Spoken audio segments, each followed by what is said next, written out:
Hey there, Christine Cooper coming at you, your GelMoment independent distributor.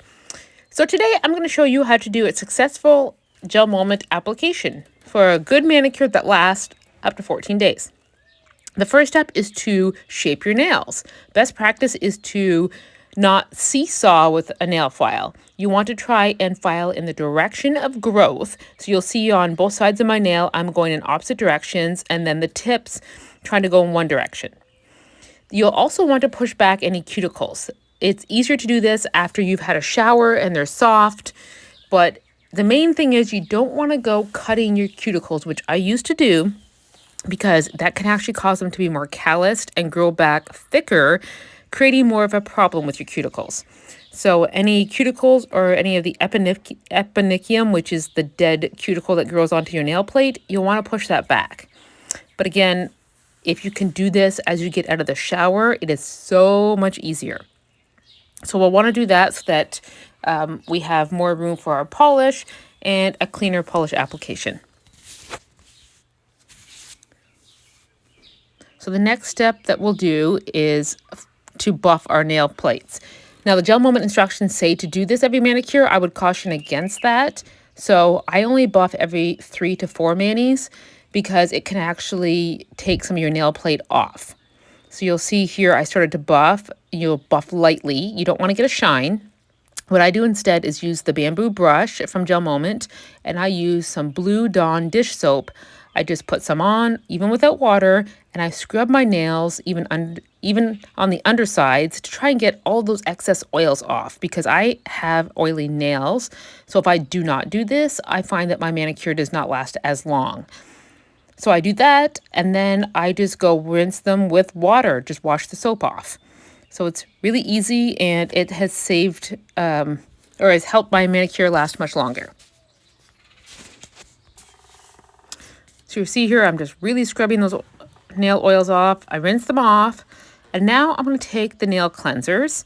They come, you can get 2 on a sheet, and really one will do both hands, but because I already painted my right hand, I'm just going to use one here, if I can get it open. So you'll want to wipe not just only the nail bed, but your cuticle and the sidewalls and underneath the nails. You want to get all those oils off that you can, anywhere where your brush will be touching, because if not, it will transfer. You also need to be careful that you're not putting your finger on top of your nail after you clean it, because then you'll just transfer your nail oils back onto your nail. Now you'll let your nails dry, which doesn't take very long. And then you'll want to roll the polish bottle, which I don't think I included here, but I'm using one of the mini ones that comes in the enrollment kit that I got when I signed up. And so I'll start by showing you how to use it with the mini brush, but then you can get a set of 5 brushes for really cheap, a couple bucks. So I actually had ordered some, and then I use a full size brush because I find it's much easier to do a manicure with a full size brush rather than a little brush. So again, you can get like 5, I think, for $2 or $3. So what you want to do is put the brush about 2/3 of the way down the nail and then pull up. So I actually usually push down towards my cuticle once I get rid of a lot of the polish. You want really thin coats. Thin coats, and I mean, you can see it's very thin here, but the first coat usually doesn't look well. Successive coats will look better. So once you get your nail plate painted, and we don't want to touch the cuticle or the sidewalls, you need to embrace the gap. Then we want to cap the nail. And the reason we want to cap the nail is because it's going to help the nail polish stay on your nail without lifting. You can see I actually got a bit of polish on my finger. It's important to clean any polish on your skin off before you cure the polish, because once it's cured, good luck trying to get that off. So after I cap the nail, then I just go back over to smooth out any ridges that I created. Now our gel polish is self-leveling, but you'll still want to just paint back over to get rid of that ridge you created from capping the nail.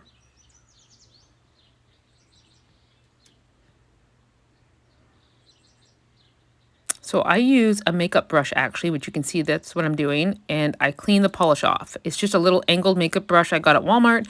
Sometimes I dip it in a little bit of alcohol depending on what color I'm using, just to get that excess polish off my skin. So one coat on, I could actually touch my nail now, but if I did, I would transfer nail oil, so I'm not going to do that. But now I'm going to do a second coat. And again, you can see I start about two-thirds of the way up the nail, and then I push down towards the cuticle and then pull back up.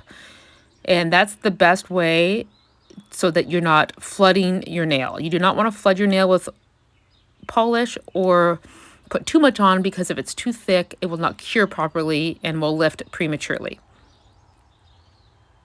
Now, I was capping the nail, but you couldn't see part of that. So again, cap the nail and then go over your polish. And you can see now the second coat, it looks so much better.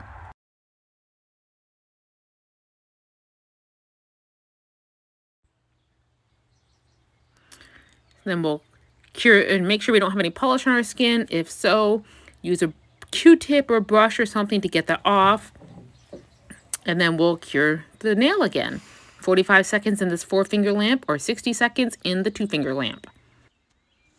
So now for the final coat, my third coat on my thumb, I switched to the normal size brush because I find I have better dexterity with it and it's easier to paint my nails.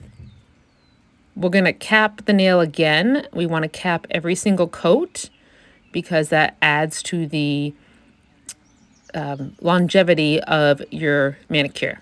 Without capping, you can actually get water and moisture underneath the gel, and then that's the issue because it will cause it to lift.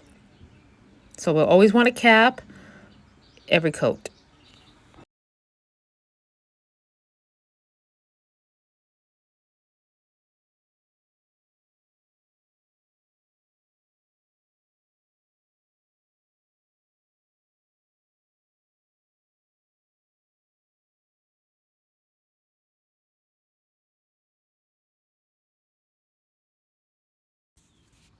Now I'm going to continue with the rest of the 4 fingers, and you can see again very thin coats starting about 2/3 of the way up the nail and then pushing down towards the cuticle so that we don't flood our cuticles. We want to stay away from the side walls of our nails, and I'm not sure if I mentioned this, but the importance of that, staying away from the cuticle and side walls, is twofold.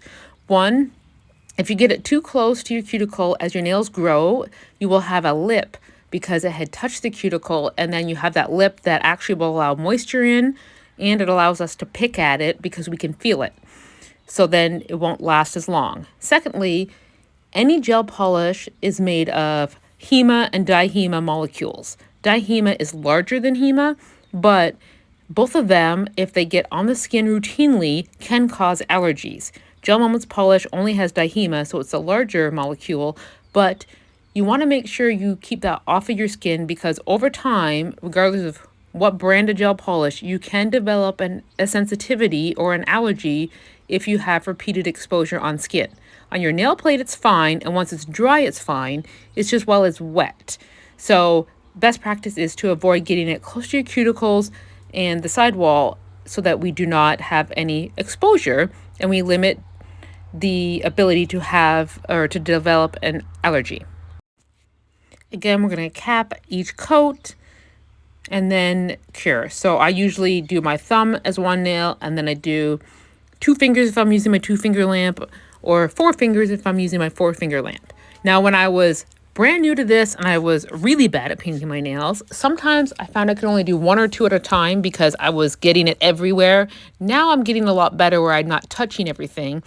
But if you're doing that because you're new to it, I would suggest maybe trying to do 1 or 2 at a time, 1 or 2 fingers at a time, because you'll have less chances of getting it on yourself or touching yourself, because I was doing that all the time.